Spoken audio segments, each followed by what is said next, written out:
welcome to LOA Today. I'm Walt Thiessen. With me today is longtime listener, poet laureate, and tie master Anne-Marie Young. This is your daily dose of happy. We are so happy you decided to join us today. Anne-Marie, we're going off on a different track today. I mean, we talk about a lot of different things in life, but we're going off on a music track, which I love because I have a music background. Same. You do also. I'm excited. Yeah, this is going to be fun. And it's kind of a walk in memory lane, too, because our guest today is one of two gentlemen who wrote a book based on the idea, what would happen if all of the great rock and roll artists of the past actually never died, but became members of a spy organization, which is what a premise. I don't even know where that one comes from. We're going to find that one out. But before we get going on, it started making me think. Like I remember. Well, I don't remember all of the rock and roll era. I was born the year that Buddy Holly got his first big contract, so I was not quite there yet, but I was pretty close.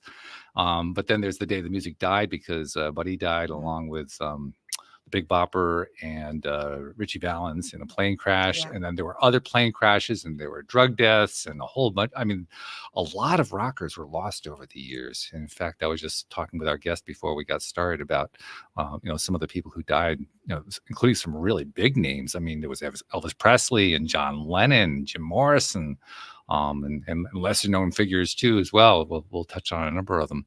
But it just kind of took me back to my time growing up and thinking about all this music that influenced me.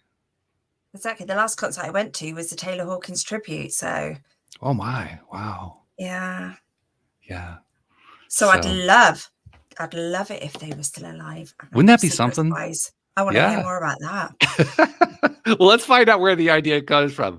Our guest is Kyle Wiltshire, and Kyle is one of two. His partner in crime, so to speak, Jay Wilson. Jay Wilson is unable to join us. Watson. I'm sorry, I got it wrong. Yeah, written down wrong here. Either that or I can't read my writing, which is also possible. But no, Jay's not feeling well today. So Jay, if you're listening in, we hope you're feeling better real soon. But Kyle's going to carry the load for the duo today. And Kyle, we got talking before. Kyle just gave us the strong muscle sign. But Kyle, I was asking you before about how the whole thing came about. And I wanted you to retell that story. Where did this crazy idea come from? I mean, this is wild. Yeah, so I can't remember precisely, but I do remember at one point I read an article about an airplane that took off in Louisiana and it crashed in the swamp, and the swamp was so dense and so murky that the plane submerged into the swamp and it was never recovered.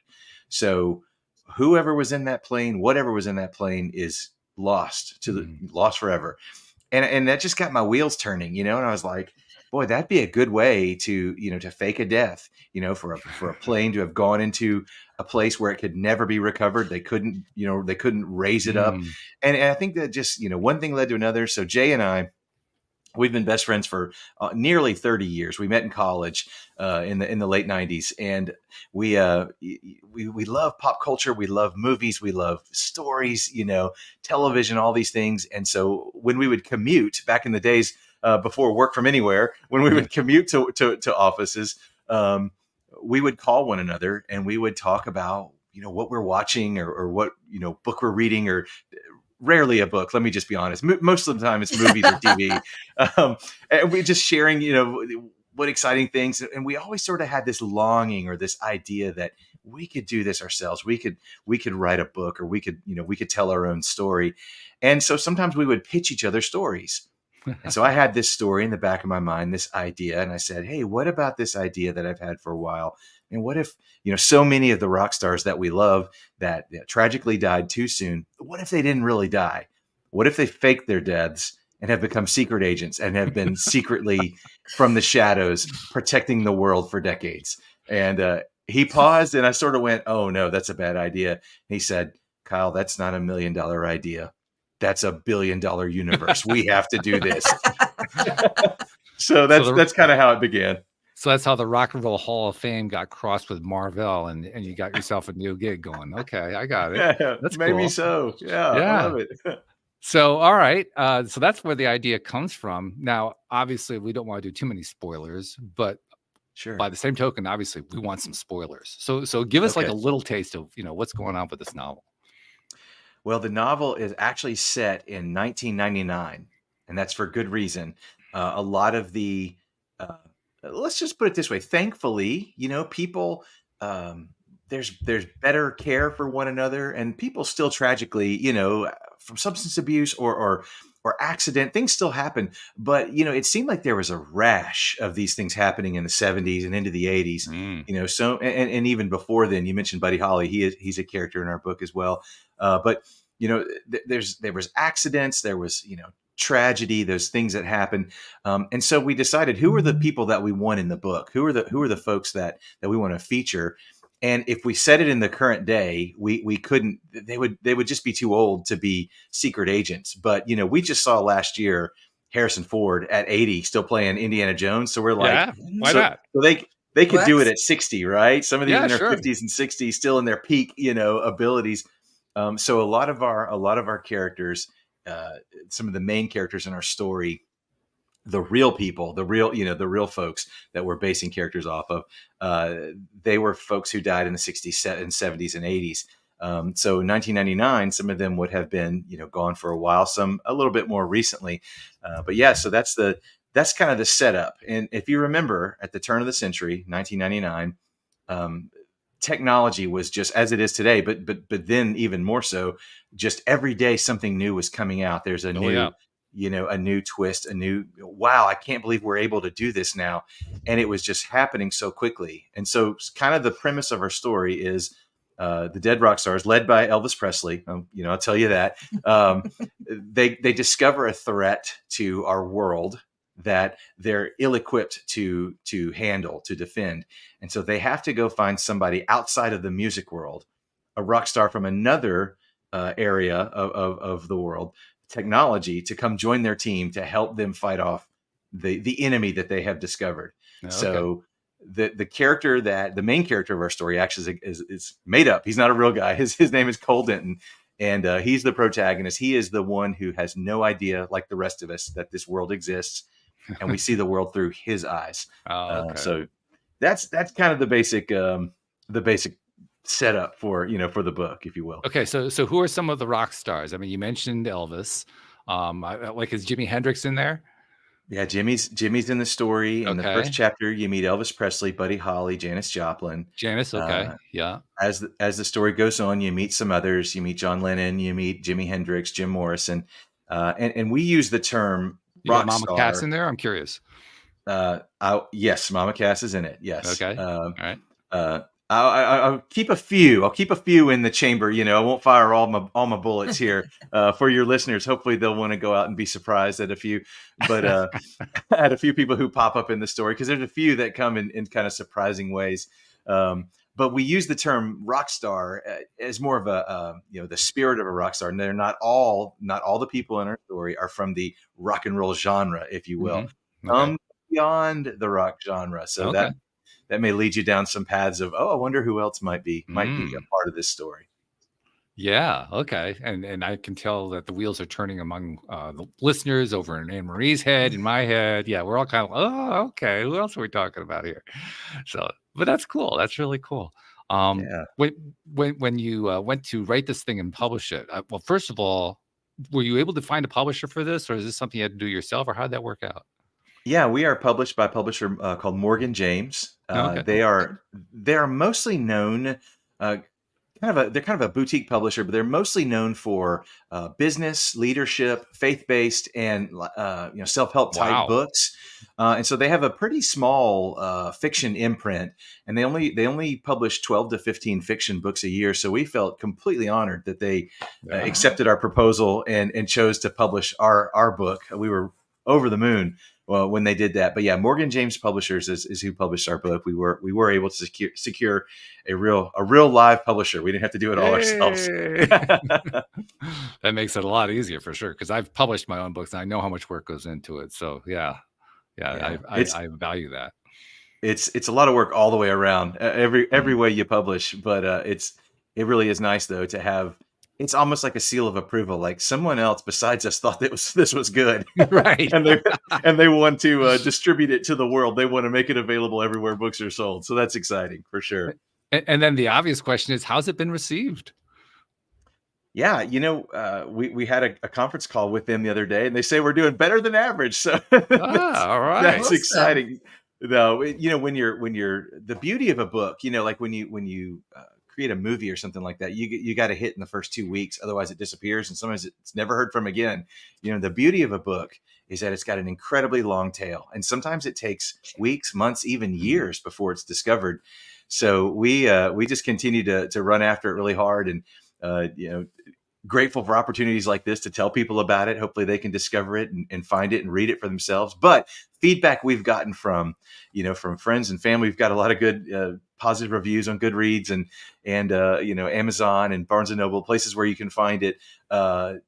Just people being really, really kind to us. And so it's one of those things, when you're a parent, you have a baby, you feel like your baby's the cutest in the world, but no one really ever tells you the truth. If they are not.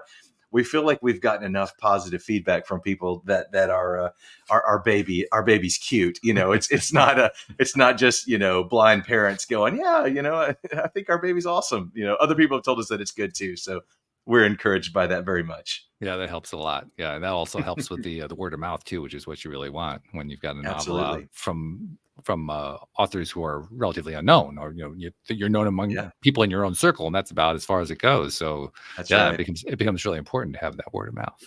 I'll But tell you a secret. If you want to know how well known an author is, just look at the cover of their book, and the smaller their names smaller are, name. the less known they are. Like Yes. you go get a Stephen King book, and it's Stephen King, and Oh then yeah. the title's like right here. You can barely Yeah. Yeah. see it. So that's just That's a a little good secret thing. of the business there. Yeah, yeah, that's true. Well, we're looking forward to the day when it's going to say in huge letters, Kyle Wilshire. Yes. Jay Watson, absolutely. Yes. You guys just go by Wilshire and Watson, or I mean, how do you guys bill yourselves? Yeah, I mean that's sort of how we're sort of hoping to set up our brand, if you will, Watson and Wiltshire, because Mhm. WA comes before WI, so we're doing Okay. So alphabetical. so Jay gets first billing. I got it. Okay. That's right. Sorry Yeah, about that's that, right. Jay. Apologies. Yeah. It's a Lennon McCartney thing, like LE comes before MA, so you have to do Mm, it alphabetically. yeah. Right. Yeah. So Anne Marie, when you're thinking about some of the rock stars from the past, the famous people from the past who passed too early, who do you think of? Like, Yeah. what comes to your mind? I think Buddy Holly was definitely one, but I think in like Kurt Cobain, like I said, Hmm. Taylor Hawkins, Amy Mm. Winehouse. There's a lot Hmm. of people in the 27 Club, isn't there? Yeah. Oh There's a yeah. lot of musicians, Yeah, it's almost spooky, that 27 Club, how isn't it? many people passed away at that age. Jimi Hmm. Hendrix, Kurt Cobain, Mm. Jim Morrison, Janis Joplin, there were Amy Winehouse, several others. But that's the question we get very often. People say, was Michael Jackson or is Prince in your book? And no, they in They were 1999 they were after. still alive, Yeah. and so Mm. we always have to remind people that our book's set in 99, so Hmm. anything that happened after that hasn't happened yet. So that's kind of one of the reminders we have to give folks. So was any of the idea around some of the conspiracy theories about Elvis and Elvis is still alive, and you hear that quite often? Did that not pop Yeah, into your head at all?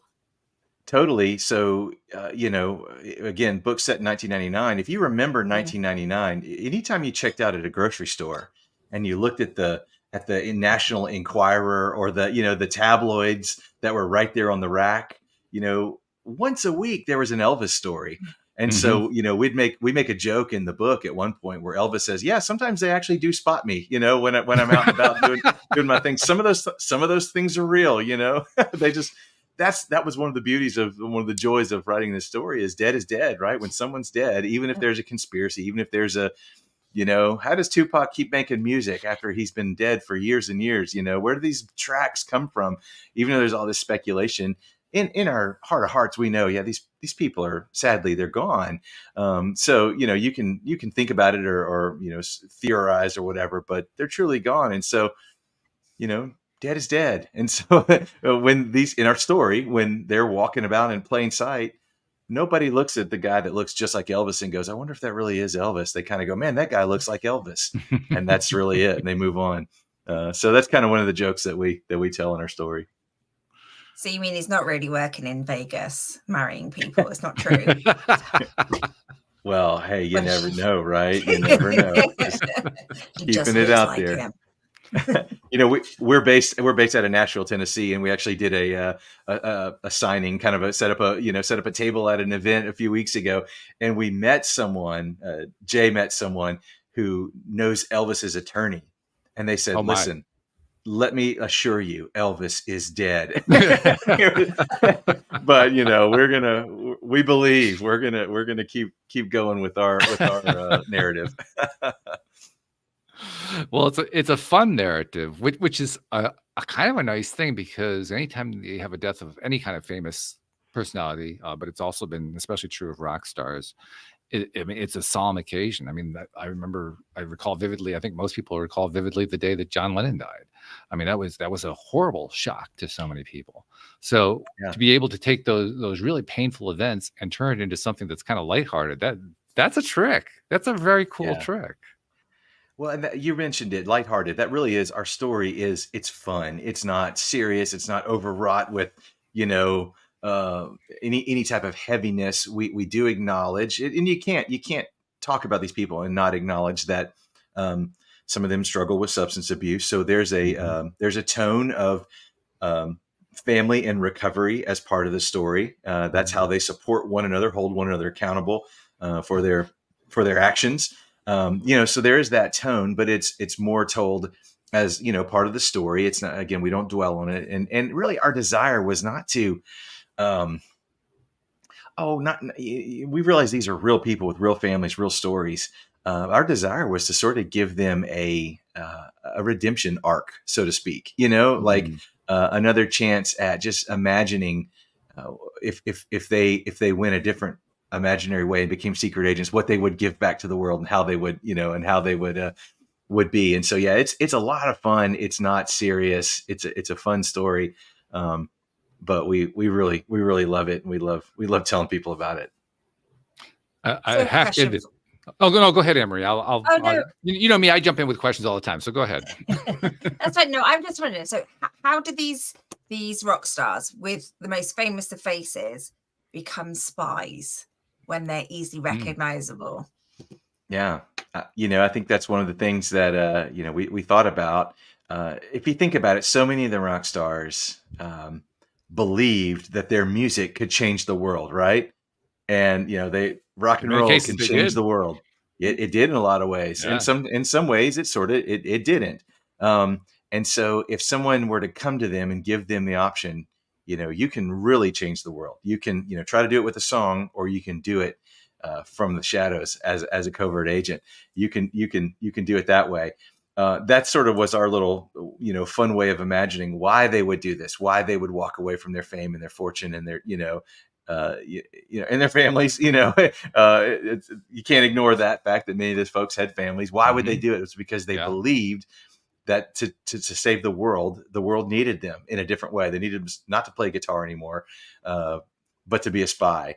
And so, yeah, it's just kind of a fun, silly premise. And again, I think that, we believe that when we read on the news or we see online or whatever that someone's passed away, we don't think that there's a chance that we could run into them on the street, And so I think that's why, and that was part of one of the fun things we wanted to do in the story, is that they didn't do anything to hide their identity, just plain sight, just walking around, And there's a few fun scenes in the book where they kind of get recognized, but nobody really thinks that they actually are who they think they might be, that sort of thing. Yeah. It's still, it is a bit of a stretch. I mean, I'm trying to imagine John Denver as James Bond, and it just doesn't work in my head. I just can't figure out a way to make that happen. So, I mean, how do you cross that Rubicon? Well, there's everyone has a different set of skills, and so a lot of it we want to imagine as if, sort of these folks were in bands, and so in a band, you need a lead singer, you need a lead guitarist, you need a drummer, you need, so they play different roles. And so we tried to imagine with these rock star characters, what would their thing be? What would their thing be that they could do? Is it hand-to-hand combat? Is it, they're the sniper? Is it the explosive expert? Are they the driver? The wheelman? Are they the communications expert, the one who's who sits in the big chair and leads? You go here, you go there. So we have all kind of roles for all kind of different people to some degree based on what we thought they would be really good at if they were spies rather than rock stars. It does kind of get the imagination going.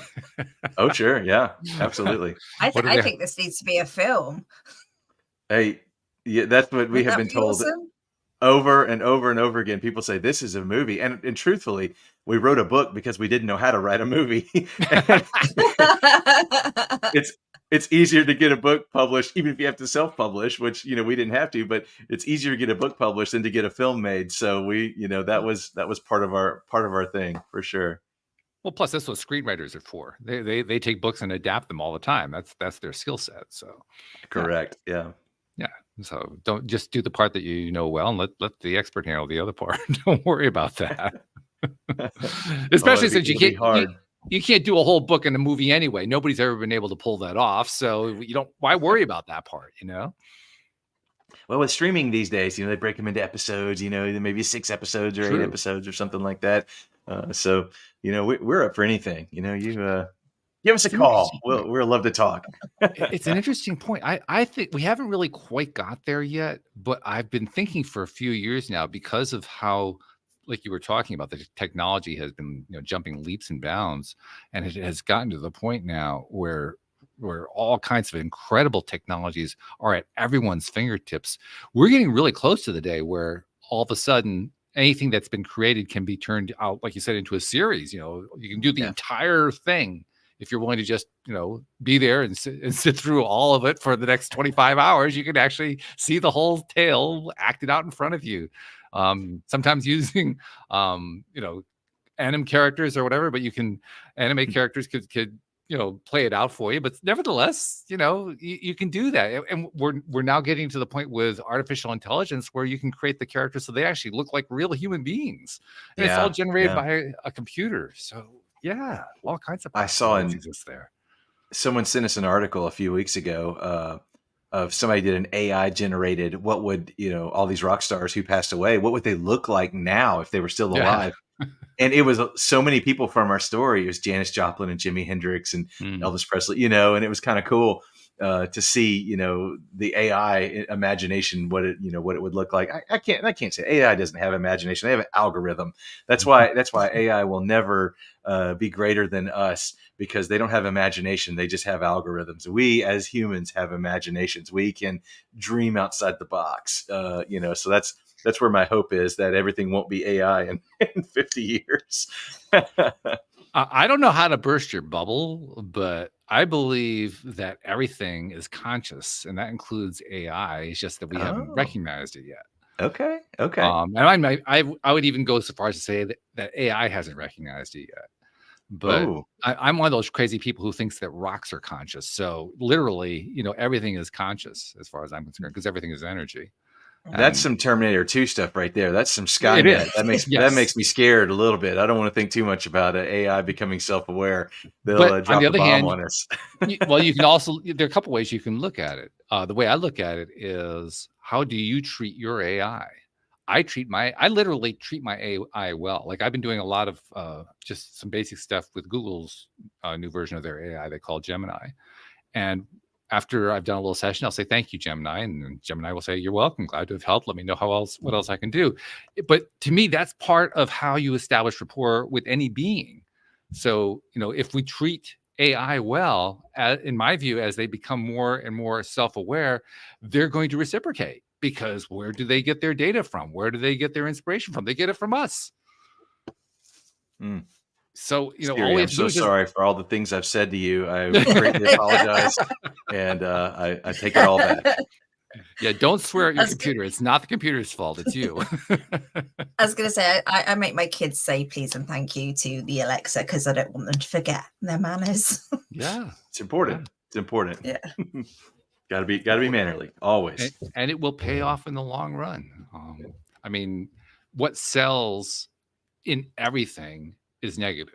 negativity is sold for generations. So that's Yeah. why all the science fiction is going to be oriented that way. Even the fantasy is pretty negatively oriented. So there's going to be a lot of dystopia and so forth. But it's not like that's the only possible route.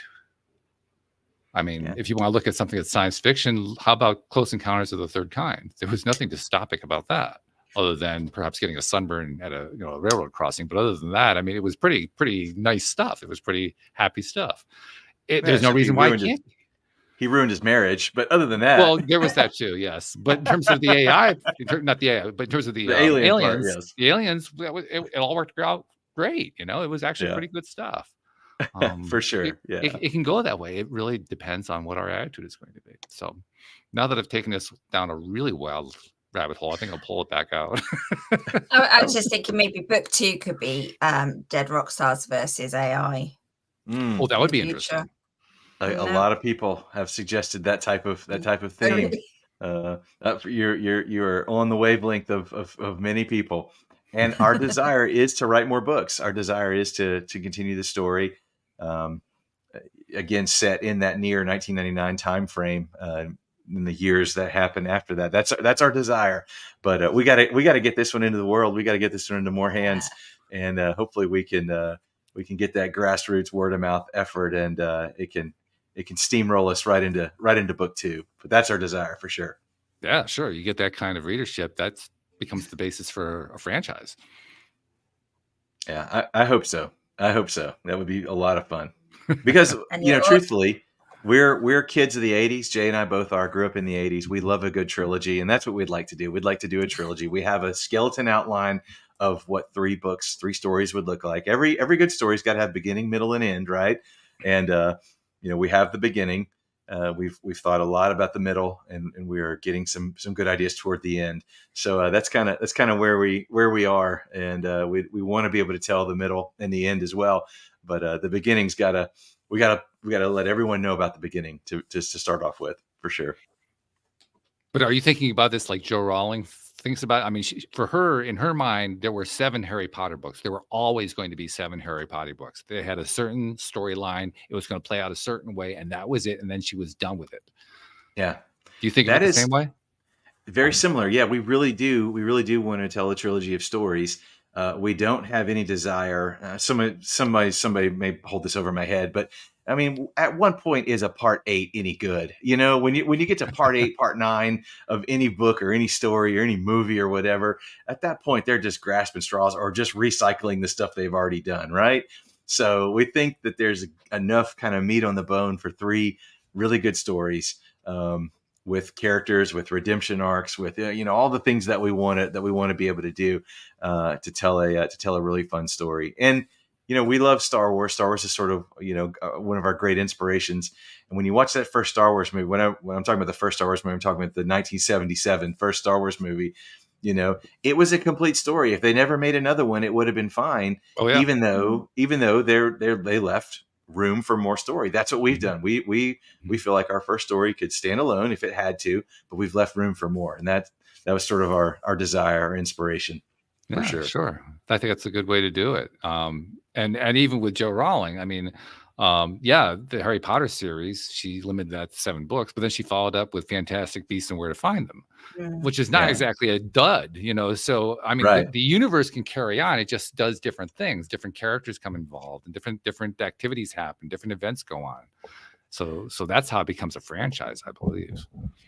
And we intentionally left some people out of the first book that we want to use, some dead rock stars. And after our pregame conversation about Jim Croce, he might be one that we may have to look into. Yeah. But there's some people that we intentionally left out of the book because we have ideas for them in book 2 and book 3. So that's definitely something that's in the back of our mind, and not if you read a comic book like an Avengers or an X-Men comic or something like that, not every single person who's on the X-Men team or a member of the Avengers, not every single time do they appear in every story. So in our book, we try to keep it vague as to how many of these guys are you? And usually they're speaking to Cole, who's the neophyte who doesn't know anything, and he's like, I don't know how many people are in this team, and more than I know, those sort of things. So we try to keep it vague like that, just so we can introduce more people and continue to expand the mythology, if you will. The League of Extraordinary Rock Stars. That's what this is. That's good. That's good. Do you research like the pop stars' personalities so you can put a bit of their realism into it? Yeah, so what we did with that is, again, we knew that we could never just nail it, absolute bullseye, but we wanted to hit the target. We wanted to get close. So what we did was we read a lot of biographies, and we read we listened to a lot of interviews on YouTube. So we were trying to catch as best we could the verbal cadence, the vocabulary. There's some people that use the same words, and so we tried to look for things like, oh man, he's used this word 3 times in this interview. Write that down, use that in the dialogue, or listen how he answered that question. It wasn't just a direct answer. He went around the corner and then back down the street, and then he finally got around to his answer. Maybe he needs to speak that way, or vice versa. Man, listen, man, his answer was 3 words. That was a clipped short answer. Write his dialogue that way. So, we try to do little things like that to get close, to get in the ballpark of, who these people were, and maybe to some degree capture the essence in some way of their true personality. But we know, like, if someone who knew them, one of their bandmates, read the book, they would be like, yeah, I don't know if he'd really say this, or I don't know if he'd, this is exactly like him. But at the same time, we'd like to get it close where they go, oh yeah, I could see how he would do that, or I could see how he would say that, or react that way in a situation. So that was our goal. We knew we couldn't get an A+ 100, but can we get a passing grade? Can we get in the 70s, 80s somewhere? Maybe that's our hope. Well, there's so many storylines for you to draw on. I mean, there's no way you could satisfy every single fan base because there's just too many of them. Yeah. But I mean, you could go from a 1,000 different directions. I was thinking earlier. I mean, we mentioned Buddy Holly. I was thinking about the fact that former country and western star Waylon Jennings was the last bass player in Buddy Holly's band, and almost was on that flight that crashed. And actually, the reason he was not, because he lost a bet or rolled the dice or something. I forget exactly what it was. Yeah. And the last thing he said to Buddy Holly, they were ragging on each other about who was getting on the plane. The last thing he said to Buddy Holly was, "Well, I hope your damn plane crashes." And of course, the plane crashed, and it haunted him for the rest of his life. So I'm thinking, whoa, wouldn't it be interesting to turn that into part of your storyline? That he needed to do some kind of. The fellow needed to do some kind of redemption to make up for what he said to his friend before his friend died, and so he does something, with the other rock stars working in the background. That's interesting. Yeah, I love it. I'm taking notes. I'm taking good notes today. Those some great ideas. And there's so many you can draw on too, because there's so much history, rich history with all these different artists over the years who have passed, and so many stories associated with them, not just from their passing, but from their lives that have become interwoven into our culture that so many people know about, and fans have taken deep into their memories and repeated to each other 1,000 times and so forth. It's that big of an impact. So that to me, that would be both the hardest part and the most interesting part. How do you take what actually went on in their lives and tie it in to this secret life? Yeah, we did that with Elvis, especially. Elvis is really, he's the rock and roll Dumbledore, in our story, kind of the mentor, Obi-Wan Kenobi, so to speak, for Cole, our main character. And Elvis desperately wanted to be an agent. He went to, if this is a true story, he went to the President Nixon's White House. And he showed up with a firearm, and he just wanted a badge, from President Nixon to almost like deputize him to be part of the Drug Enforcement Agency. And there's this, crazy movie came out several years ago called Elvis and Nixon. And I don't know how close it is to the truth, but I know that this thing actually happened. And, Elvis showed up and was doing karate in the White House, and, and all this stuff. And he was the whole while high as a kite. But he went because he wanted to be, deputized to be part of the Drug Enforcement Agency. So if you go to Graceland today, you'll see a room where he's got all these badges from all these places that gave him these, these badges to sort of commemorate his his passion for law enforcement, so he wanted to be a secret agent. In fact, there's a Netflix series that came out last year. Matthew McConaughey voices Elvis actually in that it's a cartoon series, like a graphic novel sort of looking thing, and it's called Agent Elvis or Secret Agent Elvis or something. But their premise is not that Elvis faked his death; it's that Elvis did that on the side while he was, in Yeah. Vegas and in Hawaii and doing all those things. So I never watched it because I didn't want to, I didn't want to steal any of their ideas for our book. I wanted our book to stand apart, to be different. Well, it makes sense actually because you don't want to be influenced by what somebody else came up with. You want to be influenced by what Yeah. you're coming up with, what's going on in your mind, so that it is fresh and it's original and it has its own path and its own trajectory. Well, the premise of our story is not super original. There's a lot of things. The Men in Black, the Kingsman. There's other stories that do this the secret service, secret agent. Like behind the scenes sort of thing that's happening in plain sight, but nobody knows it. So that's Mm. not the super original part. I think the original part is the fact that we use, people who were real life rock stars. And that's one of the things I feel like is a bridge to entry to a lot of stories, especially if there's a lot of characters. Is, boy, how am I going to Mhm. get to know all these characters? Well, you don't have Mm. to get to know them. If you know anything about music, about music history, then you can already envision in your mind when you're reading Elvis. You already know what he looks like. You know what he sounds like. You know what his voice is like. You know his mannerisms. You've seen him on stage a million times. You've seen several people play him on the big screen here recently.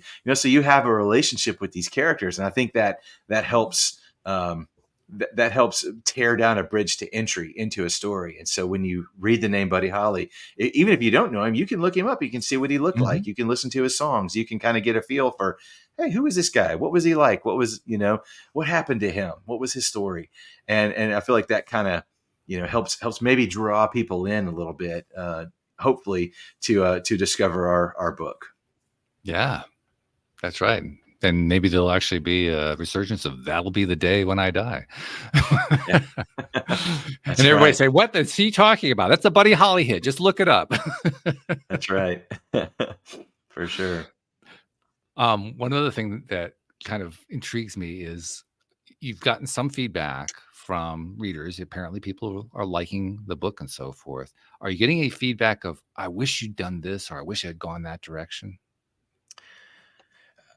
I'll say this: our story, about three-fourths of the way through, takes a twist that most people don't see coming, and we've gotten some feedback on that to go, wow, I don't know, and our we have said that not everyone will like every decision that we make in the book. Not everyone will like every character we've included or character we've excluded, if you will. Mhm. And our desire was not to uh, defame anybody. Our desire was to tell a fun story, to tell a good Mhm. story. Um, and we feel really confident and excited for people to read it, because love it or hate it, I think when you get to the end, most everyone that's read it that we've spoken to, one-on-one, family and friends, and people, as we're doing signings around different places, people who have read it, they're like, I just wanted the next one. When's it going to be out? I said, y'all, this one just came out in November. Give us some time. We That's we the reaction you want, though. That is exactly the right Yeah. reaction. it is, and we've been very excited to hear that type of feedback. So yeah, we've had some folks with some suggestions, or and a lot of people will say, this is what I thought y'all were going to do, and then you Mhm. did this, and it's like, oh wow, that didn't see Mhm. that coming. So that's been fun. We've kind of quizzed people on, hey, did you see the twist? A lot of people are like, did not see it coming. Mhm. So that's been fun, to interact with folks, and I love it. I love chatting with people who have read it and then just kind of pick their brain. When did you figure it out? When was it clear? Those sort of things. That's really good because who doesn't want to read it now? I'm desperate. I want to know what it is. Yes. All right.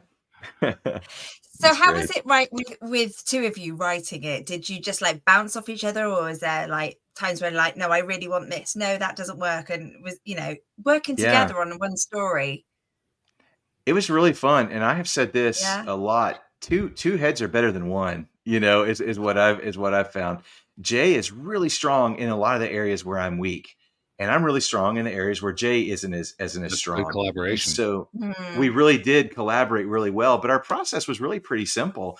Um, Again, we have various personalities. Jay is very entrepreneurial, very much. If we're a car, Jay is the gas pedal and I'm the brake. I'm always like, whoa, whoa, I don't know if we need to do that. And Jay's like, let's go, let's go, let's go, And so when I pitched him this idea, not with any thought of, it was more like, hey, wouldn't this be fun? Jay was the one that said, we need to write this. And he said, how about yeah. this? He said, let me write the first 2 chapters. You tell me if you like it, and we'll go from there. And I was like, okay, sure, go for it.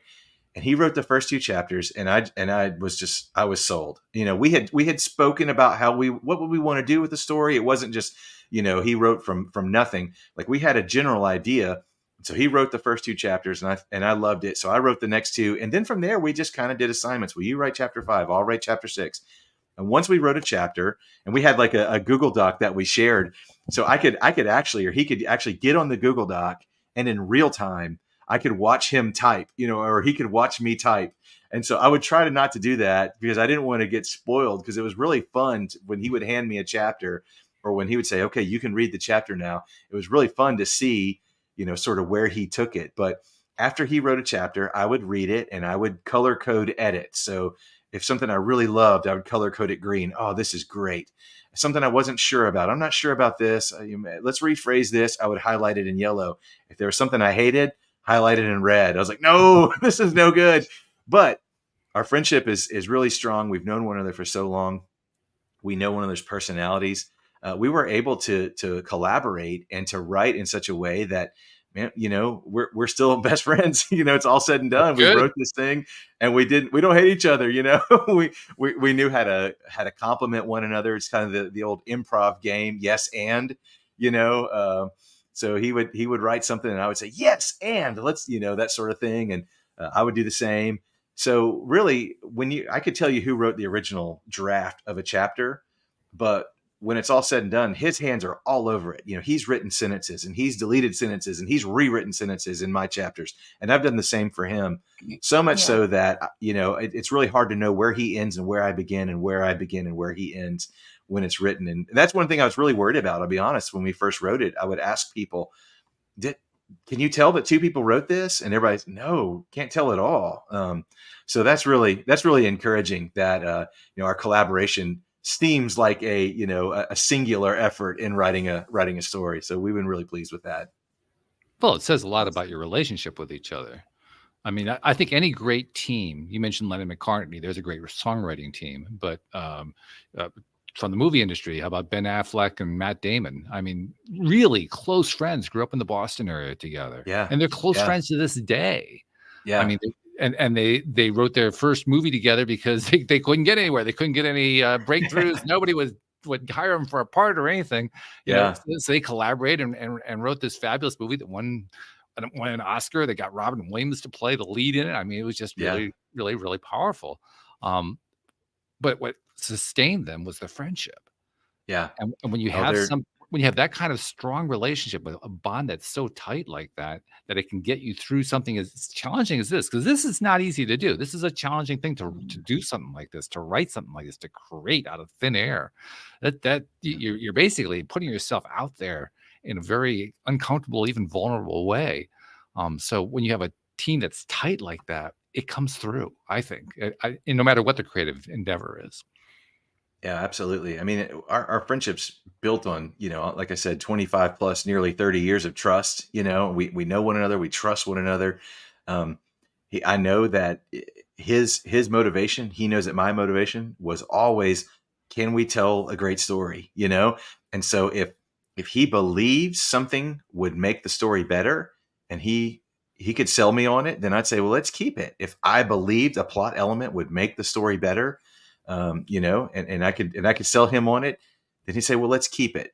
So there were times when we would, give deference to one another. There's times when we would come up with a 50-50 compromise.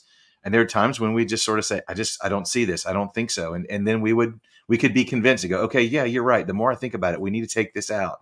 I am, why why use 10 words when you can use 30? I like to, I'm a little more verbal, or, I like to write a little more. And so I wanted to add like 3 or 4 more chapters. I had ideas for all these chapters.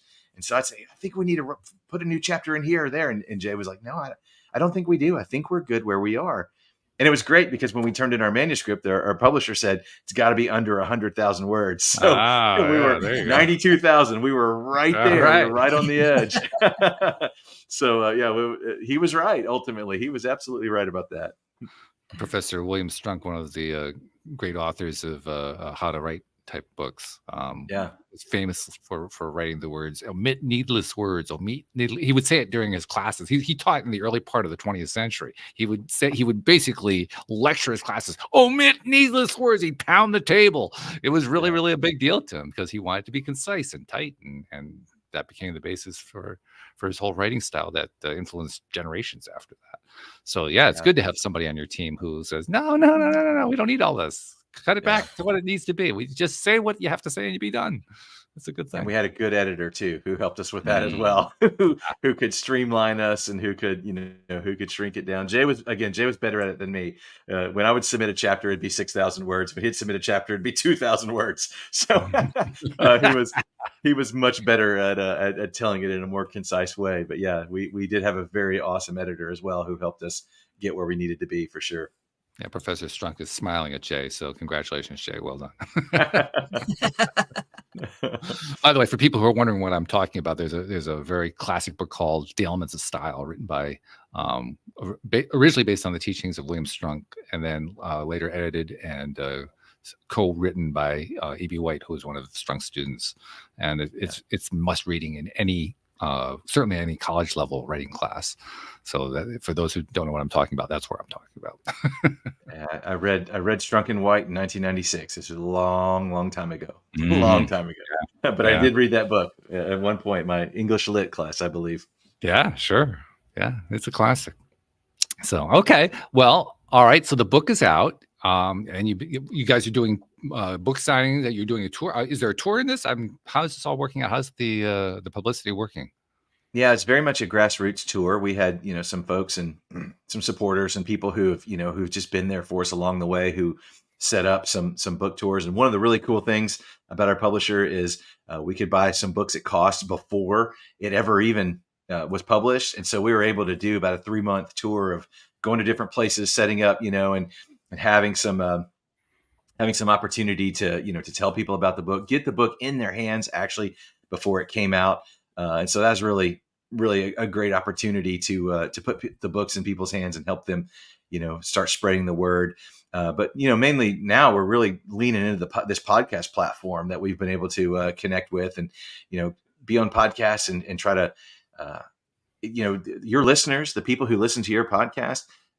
I would never probably come across them, at a bookstore or at a signing or just in my daily life. And so what a wonderful opportunity to be able to share with people who I would never meet, and so we love this avenue of getting on podcasts and talking with people, and, folks like y'all asking us great questions, and, just sharing our enthusiasm for the book. So yeah, we're really loving the podcast route right now. But prior to this, it's been a lot of grassroots efforts and some tours and, some people's homes and those sort of things. Nothing like like red carpet or nothing like that. But maybe one day there'll be a red carpet for us somewhere. Yeah, sure. Why not? And by the way, I have a good friend who hasn't been on the show in a while, but we had him on a couple years ago. His name is Andrew Kaplan, writes under the name Andrew Cap. He wrote a book called The Last Law of Attraction, book you'll ever need to read. And I mean, there are so many books on law of attraction, so it's hard to gain traction in that particular genre. But he managed to sell over 100,000 copies of his book. Wow. And I remember asking him about that one time. I said, how did you pull that off? I mean, because that's a feat. That's a real feat.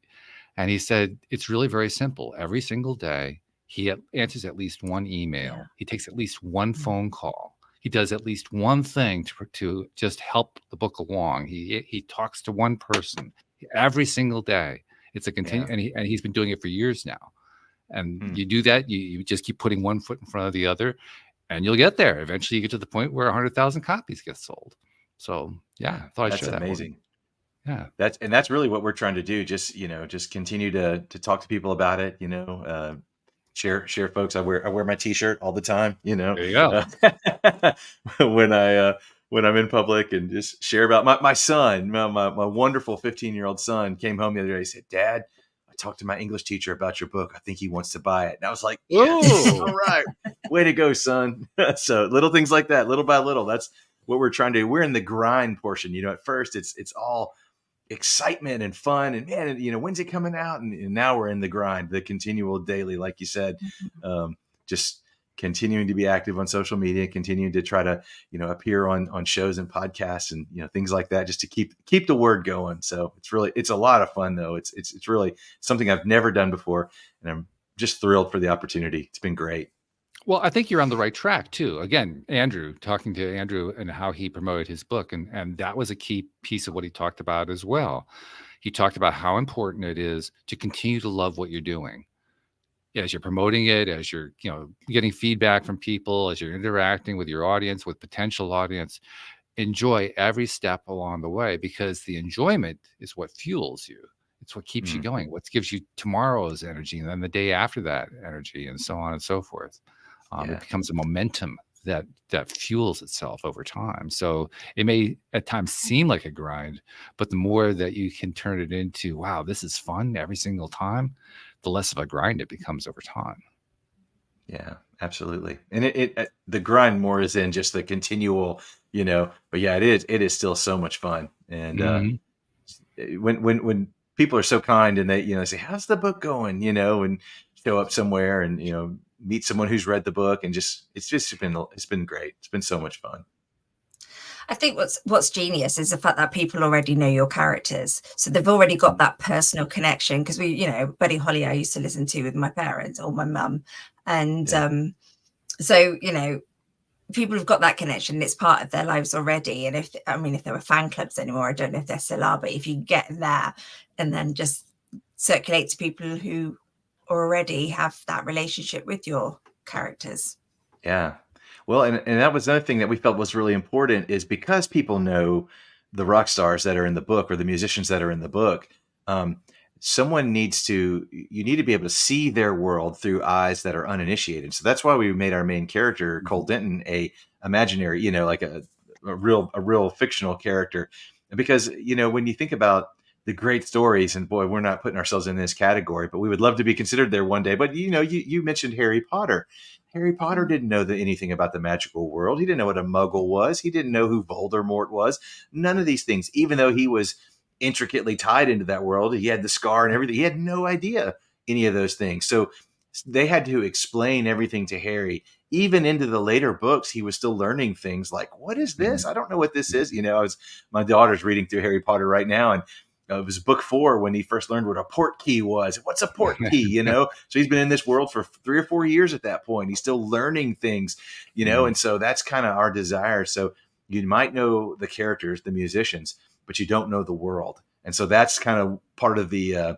the exciting, and the revelation of learning about their world, learning about where they live, and how they operate, and what jobs people do, and what their missions look like, and what things have they already done to keep the world safe that nobody knows about, that they've done in secret, and how are they protecting us now in ways that we'll never know. So yeah, that's kind of part of the fun of our story, for sure. And it's how you keep it fresh too, Yeah. right? I Yeah. mean, it's got to have. It's like life. Life has to. If life is all about doing the same thing over and over again, we get bored really, really quick. But life is about a diversity of things that go on. Some of which we don't like. A lot of things we don't like, but there are a lot of things we do like. And it's the mixture. It's that tapestry all woven together. That's what keeps things interesting. Yeah. Yeah. That's definitely was our desire to, um, maybe in some ways, in some little ways, with some of the ways we handled the characters, I subvert your expectations just a little. We wanted to try to stay away, if we could, from the stereotype. Particularly Elvis. Elvis is kind of a punchline. Sometimes, because the way he tragically ended. He was bloated, and just so. lethargic when he'd get on stage, but even to the end, you watch that last performance, he's dripping sweat. He's pale as a ghost, but he's singing Unchained Melody at the piano, and it's still so moving. He's still got it as a drug riddled, bloated 42-year-old has been at that point in his life. But we wanted to stay away from that type of caricature, stereotype of who some of these people were. We wanted to try to, if we could, lean into some of who they really were and what their personalities were like. Again, trying to be in the ballpark, hit the target, maybe not get it 100%, but be in the ballpark. And so, yeah, I think that's one of the ways that we try to keep it interesting, where it wasn't quite just what you might expect at every turn. So again, your mileage may vary after you read, but we're pleased with it. We're pleased with what we did. Good stuff. Good show. Well, all right. So the book is The Dead Rock Stars. I presume it's available everywhere. Am I mistaken? Everywhere. Yep. Everywhere. If you have, we've talked to some folks that really want to support their local bookstore. They can easily get it. If they might not be on their shelf, but it may, but it probably wouldn't be on their shelf. But you could order it through your local bookstore if you want to support your local bookstore. But if you want to go to the big box, you want to go to Amazon or Barnes & Noble, it's there. You can get it straight from us. Our website is deadrockstarsbook.com. We have special autographed editions that you can get from us at a pretty reasonable cost, I might say. And we'd love to send you one of those if you want to find us at deadrockstarsbook.com. You can get it anywhere books are sold. We've even seen them show up on eBay. People are already reading them and selling them, sending them back out to the world. So, wherever you find your books, it's there. And by the way, I'm just saying that historically, it's the signed first editions that have the big money price tags on them. So you might want to take that into account when you're thinking about getting your copy. You'll get it from the website. You can get the signed edition, first edition. You got yourself set. That's right. We would love to send you one. We'd love to get one to you for sure. Well, this has been fun, Kyle. Thank you so much. I'm sorry that Jay couldn't make it. I hope he feels better real soon. Anne-Marie, any questions before we wrap up with Kyle here? No, I think I'm all good. That was it. That was very interesting. I'm very intrigued. Are you going to get the book, you think? Yeah, I think I might. Yeah. Oh, I hope so. Yeah, it sounds like it's right up my tree. Yeah. So, I forgot to ask you, is this an Audible yet? It is not yet. It is not. So our publisher, this is their direct quote, because we've had a lot of people ask us that, like, when's the audiobook coming out? They say you got to give some space between the physical book to the audiobook, because the audiobook actually cannibalizes. That was their term. The audiobook cannibalizes the print form version, because so many people go to it so quickly because they want to listen to it, which we will do that eventually.